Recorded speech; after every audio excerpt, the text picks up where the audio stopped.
Salut à tous, dans cette vidéo on va parler de la différence peu connue et pourtant fondamentale qui existe entre d'une part connaître une langue et d'autre part savoir la parler. C'est le phénomène qu'on retrouve par exemple quand vous avez un collégien puis lycéen qui pendant 7 ans apprend l'anglais, mettons, et qui peut-être même va le pousser encore plus loin à l'université et qui au bout de 7 à 10 ans connaît le présent simple, le présent continu, les verbes irréguliers et des phrasal verbs, mais est incapable de tenir une conversation en anglais. D'autre part, vous avez l'archétype de l'étudiant, par exemple Erasmus, qui part 3 mois dans un pays et qui va acquérir la langue sur place, qui va la parler de manière très approximative du point de vue de la correction, mais qui se débrouille et a développé une compétence. Et c'est bien là la différence majeure entre la connaissance théorique d'une part et la compétence pratique de l'autre.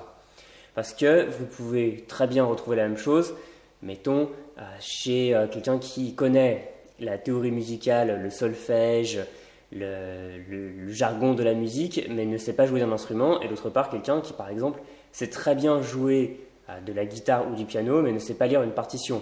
Donc les deux ne sont pas mutuellement exclusifs, on peut très bien avoir une connaissance théorique et une compétence pratique, mais souvent, surtout dans notre système scolaire français, on va mettre beaucoup plus l'accent sur la connaissance. Et là, en l'occurrence, la connaissance de la langue, la connaissance de la théorie, de la grammaire, des mécanismes qui régissent la langue, ce qui est très bien, mais on va faire l'impasse sur quelque chose qui est pourtant fondamental et qui doit se travailler, qui doit se muscler au quotidien, c'est-à-dire la compétence pratique, le fait de parler une langue. C'est pour ça que pour moi, même si c'est lié, il y a vraiment une opposition très nette entre le fait de connaître les mécaniques de votre langue cible, savoir comment elle fonctionne, et vraiment savoir la parler au quotidien. Et d'ailleurs, faites simplement le test avec votre langue maternelle, j'imagine le français. Est-ce que vous connaissez toutes les nuances de la grammaire du français ? Est-ce que tout le monde sait ce qu'est un COI, un complément circonstanciel de temps, un complément d'agent ?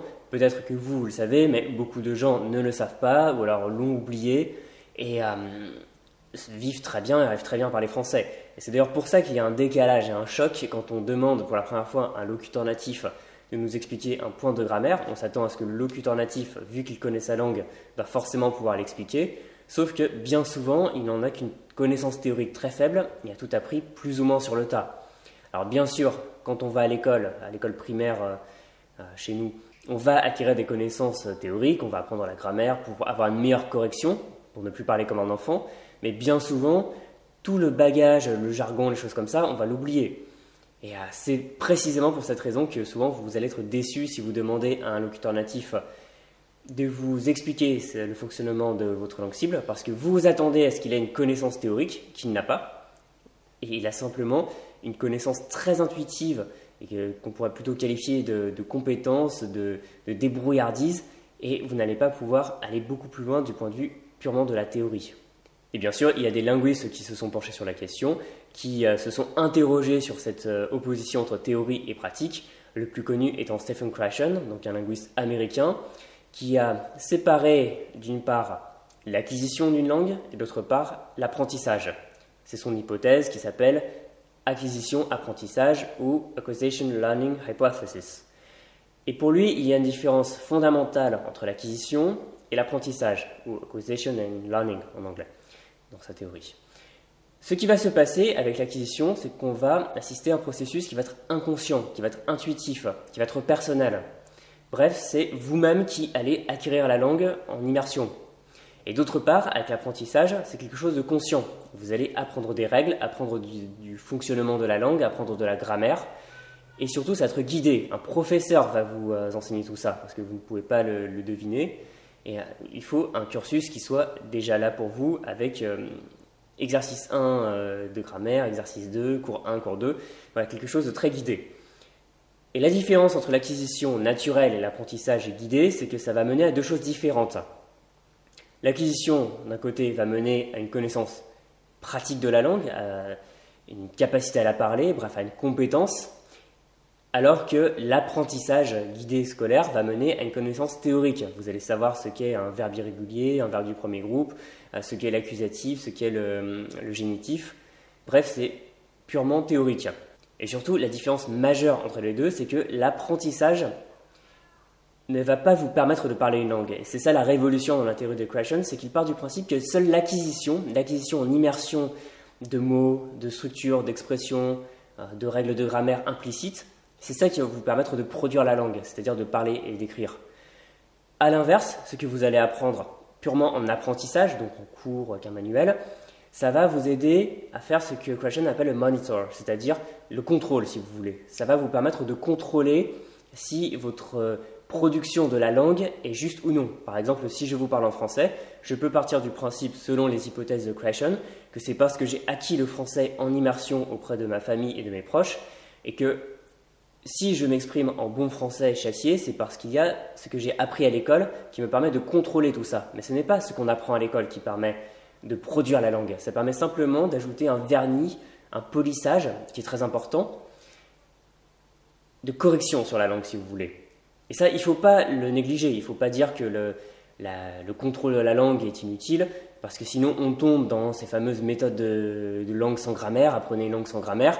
Mais si vous ne maîtrisez pas les structures de la langue, les structures grammaticales, comme dirait un pote à moi, si tu veux apprendre une langue sans grammaire, tu auras le niveau pour faire la manche. Bon, c'est peut-être un peu dur, mais c'est vrai. Simplement, il faut acquérir ces règles de grammaire, là aussi en immersion, là aussi par imitation, et le mimétisme fait vraiment toute la différence. Et le problème dans tout ça qui va handicaper énormément d'apprenants, et c'est peut-être pour cette raison que vous apprenez une langue depuis des années, que vous en avez une bonne connaissance, mais que vous n'avez pas la compétence, c'est parce que de manière générale, surtout en France, l'apprentissage est très codifié et on va partir du principe qu'il y a une figure du professeur qui va vous enseigner une langue et qu'on est dans le pur apprentissage scolaire. Simplement, ça ne suffit pas. Et voilà, le problème, c'est qu'on a vraiment un environnement qui va nous pousser à tout ça, un tropisme, une force d'attraction. Il ne faut pas oublier qu'on est quand même dans un pays où il y a une académie française qui va décider que les gens ont tort de dire le Covid et qu'il faudra dire la Covid. Et à cause de ça, je pense que c'est pour ça qu'en France, on a globalement des mauvais résultats en langue, c'est qu'on est dans le surcontrôle, et quand on se contrôle trop, on n'arrive pas à produire la langue. Et ce qu'il faut arriver à mettre en place pour votre apprentissage d'une langue, c'est justement cette acquisition en immersion avant tout. Parce que à la base, la langue, vous ne l'avez pas en tête, vous ne l'avez pas dans votre cerveau, il faut l'apprendre chez d'autres personnes. Bien, cet apprentissage par d'autres personnes, c'est l'immersion. Vous allez imiter en écoutant par exemple des podcasts, la radio, des films, des chansons, en lisant des journaux ou des livres ou autres, et c'est là-dedans que vous allez partir à la mine, chercher vos diamants pour pouvoir produire la langue. Et c'est par-dessus uniquement que vous allez rajouter une surcouche de correction en apprenant les règles grammaticales. Et encore une fois, il ne faut pas les négliger parce qu'il peut aller beaucoup plus vite, parce qu'on apprend comme les adultes, de savoir qu'il y a une règle où il faut faire ça, on applique la règle et voilà, basta. Il n'y a pas besoin de réinventer la roue comme le fera un enfant et se tromper. Donc là, vous pouvez aller plus vite, mais surtout ne négligez pas l'apprentissage en immersion. Et c'est peut-être pour ça que vous êtes bloqué à l'heure actuelle, que vous n'arrivez pas à progresser, c'est que vous n'avez pas suffisamment ce que Krashen appelle le input, le comprehensible input, c'est-à-dire des intrants en bon français, des informations dont vous allez être bombardé dans la langue chaque jour, même plusieurs fois par jour, qu'elles soient orales ou écrites, qui vont vous permettre petit à petit, en augmentant progressivement le niveau, en rajoutant progressivement des informations que vous ne comprenez pas encore, donc que vous allez déduire par le contexte, parce que apprendre en contexte, c'est boucher les trous avec la majorité des choses que vous connaissez déjà, que vous comprenez, à l'oral comme à l'écrit, et avec des petites choses que vous ne comprenez pas encore, et c'est comme ça que vous allez les acquérir par l'immersion. Et c'est justement comme ça que vont faire les personnes qui n'apprennent jamais une langue dans un contexte académique et qui pourtant s'en sortent pas si mal. Et ça, je pense qu'on en a tous rencontré, des gens qui ont pu apprendre, par exemple, dans le cadre d'une activité professionnelle, par exemple dans le tourisme, dans la vente ou autre. Personnellement, je suis tombé assez souvent sur des gens dans des hôtels, dans des commerces qui parlaient un peu français. Ça se voyait qu'ils n'avaient pas du tout appris à l'université. Ils en avaient une grammaire assez approximative, une correction franchement pas folle. Malgré tout, ils arrivaient à parler. Et ils arrivaient à parler beaucoup mieux, avec beaucoup plus d'aisance que plein d'étudiants que j'ai pu rencontrer, qui avaient appris une langue pendant des années, là aussi, qui avaient étudié sérieusement avec la plus grande correction du monde, mais qui n'arrivaient pas à parler, qui n'arrivaient pas à franchir le pas de la parole. Et par exemple, pour vous sortir une autre anecdote personnelle, quand j'étais à peu près en 6e, il y avait dans mon bus pour aller à l'école un Italien qui avait appris le français, là aussi en immersion, parce que sa famille avait émigré en France. Et en fait, ce qui s'était passé, c'est qu'il avait dû redoubler sa 6e parce qu'il n'avait pas encore une correction suffisamment forte du français. Les profs avaient considéré qu'il ne parlait pas assez bien français selon les standards académiques, et malgré tout, il arrivait quand même très bien à parler français, encore une fois de manière approximative du point de vue de la grammaire, mais pour les compétences de conversation, il s'en sortait, il avait un accent français plutôt correct et pas trop de traces d'accent italien, et ça c'est vraiment l'approche par immersion qui lui a permis d'arriver à ce résultat. Et il lui manquait simplement un peu, si vous voulez, de temps de cuisson sur son français pour acquérir la grammaire, la correction, etc. Maintenant, vous comprenez très bien de quoi il en retourne. Et là, vous allez me dire, mais pourquoi dans ce cas l'immersion est aussi mal faite? Pourquoi aussi peu de gens apprennent en immersion? Je pense que c'est malheureusement parce que l'immersion est mal comprise, qu'elle est galvaudée comme concept, et que beaucoup de gens se prennent les pieds dans le tapis et ne comprennent pas comment apprendre une langue en immersion efficacement. Le premier mythe là-dessus, ça va être qu'il faut apprendre une langue dans le pays en immersion. Non, on l'a vu, par exemple, pour mon ancien camarade d'origine italienne, ça aide d'être dans le pays. Si vous êtes confronté chaque jour à la langue, eh bien ça va énormément vous aider, mais ce n'est pas obligatoire. Vous pouvez très bien apprendre une langue en vous créant une immersion à la maison, si vous voulez, chez vous, et être autant ou presque au contact de la langue que quelqu'un qui vivra dans le pays. Et à contrario, je connais plein de gens qui ont pu vivre des années dans un pays et qui n'étaient même pas capables de commander une bière ou même d'avoir une conversation plus poussée, parce qu'en réalité, même si beaucoup de gens parlaient autour d'eux dans la langue, ils ne prenaient pas la peine eux-mêmes de la pratiquer, donc ils ne progressaient pas. Donc vivre dans le pays, c'est vraiment un faux problème, c'est vraiment un mythe. Ensuite, il y a le mythe comme quoi seuls les enfants pourraient apprendre en immersion. Les enfants, eux, ont la chance d'acquérir une langue de manière naturelle, et les adultes devraient se coltiner des cours ennuyeux. C'est complètement faux, parce que les hypothèses de Creation ont démontré que lorsqu'il s'agit d'apprendre une deuxième langue, une langue seconde, eh bien, les enfants comme les adultes suivaient le même parcours d'apprentissage, et qu'un adulte, en fait, acquiert une langue en immersion, comme peut le faire un enfant. Donc ce n'est absolument pas une question d'âge. Et le troisième point, c'est que j'entends souvent qu'il faut apprendre une langue en immersion, généralement en regardant des films et séries, ce qui est à la base un conseil qui est très bien, mais comme l'enfer est pavé de bonnes intentions, on oublie de préciser qu'il ne suffit pas simplement d'être devant la télé pour apprendre en immersion, ça implique d'optimiser tout ça. Et c'est justement ce que je veux vous proposer aujourd'hui, d'optimiser votre immersion, c'est-à-dire de recevoir énormément d'informations, beaucoup plus qu'avant, vraiment de vous faire un programme qui soit intensif, pour être bombardé d'informations dans la langue plutôt que sur la langue. Par exemple, c'est très bien de lire des instructions de grammaire sur votre langue cible, mais ce n'est pas ça qui vous fait progresser en immersion.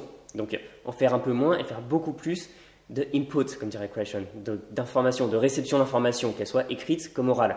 Le faire régulièrement, même d'un point de vue journalier, même plusieurs fois par jour, et ensuite optimiser la rétention, c'est-à-dire comment arriver à mieux retenir cette masse d'informations. Parce que si vous recevez beaucoup de nouveaux mots, beaucoup d'expressions, de structures, on peut se sentir submergé, c'est tout à fait normal, et il faut mettre en place un plan qui va vous permettre de retenir durablement tout ça, et ensuite de le faire passer dans le domaine de l'actif, parce que sinon ça va rester du vocabulaire passif, que vous allez peut-être reconnaître dans un premier temps, c'est très bien, mais que vous n'allez pas forcément pouvoir utiliser directement, reconnaître quand vous en aurez besoin dans le feu de l'action, dans une conversation. Et bref, faire tout ce travail en 3 temps pour réussir à faire une bulle d'immersion chez vous, sans avoir à déménager, sans devoir tout plaquer pour aller vivre à l'étranger. D'autant plus qu'on l'a vécu avec la période du Covid, eh bien, on peut se retrouver confiné chez soi. Il y a même des rumeurs comme quoi on pourra bientôt se retrouver confiné, soit par région, soit certains pays d'Europe. Ça peut mettre à mal certains de vos plans d'apprentissage. Donc aujourd'hui, plus que jamais, il est important de savoir créer cette immersion à la maison, ce qui ne vous coupe pas du tout des locuteurs natifs, loin de là. Et c'est avant tout une question de volonté que de savoir s'immerger dans la langue, de trouver des contenus dans la langue pour travailler son écoute, sa compréhension écrite, et au fur et à mesure développer non seulement une connaissance théorique qui est utile, mais surtout une compétence pratique qui va vous permettre de ne pas être dans des situations du style j'essaye de parler mais les mots ne sortent pas de ma bouche, ou alors vous comprenez les mots d'une phrase à l'écrit ou dans une conversation, mais impossible de reconstituer le puzzle de la phrase. Voilà, ce genre de choses qui arrivent très souvent quand on a appris la langue de manière trop théorique et qu'on manque de pratique, et tout ça vient par l'immersion graduelle, c'est-à-dire le Comprehensible Input de Stephen Krashen. Donc pour ça, ce que je vous propose aujourd'hui, c'est une nouvelle formation qui s'appelle l'immersion à la maison, dans laquelle je vais vous montrer comment créer cette bulle d'immersion chez vous, et surtout la rendre beaucoup plus efficaces. Donc c'est pas simplement écouter et lire la langue, mais vous créez tout un processus, de la même manière que par exemple si vous prenez des plantes, vous les mettez dans une serre, eh bien c'est la même chose mais en plus efficace, pour vous créer de l'immersion en reprenant tout ce qui marche avec l'immersion pour en faire une routine quotidienne et qui va vous permettre de développer vraiment une compétence pratique de la langue. Donc on parlera très peu de grammaire ou de choses comme ça. Ça fonctionne pour absolument toutes les langues parce que de toute façon, que ce soit l'anglais, l'espagnol, le chinois, le japonais, l'arabe ou que sais-je, l'immersion reste un principe fondamental qui sous-tend vraiment l'acquisition d'une nouvelle langue chez l'être humain. Donc si ça vous intéresse, vous avez le lien dans la description vers la formation Immersion à la maison. Vous avez une page de description assez complète dans laquelle vous pourrez voir tous les détails du programme. Elle est en réduction jusqu'à ce dimanche 2 août à minuit. Donc si ça vous intéresse, vous pouvez, encore une fois, cliquer sur le lien. Vous avez toutes les informations et vous pouvez en profiter à des conditions avantageuses pour sa sortie. Je vous remercie d'avoir regardé cette vidéo. Surtout, laissez un peu de côté la théorie si vous en faites trop et allez faire de la pratique. C'est vraiment ça qui va faire la différence dans votre apprentissage ou plutôt votre acquisition naturelle d'une nouvelle langue étrangère. Je vous remercie et je vous dis à très bientôt. Salut!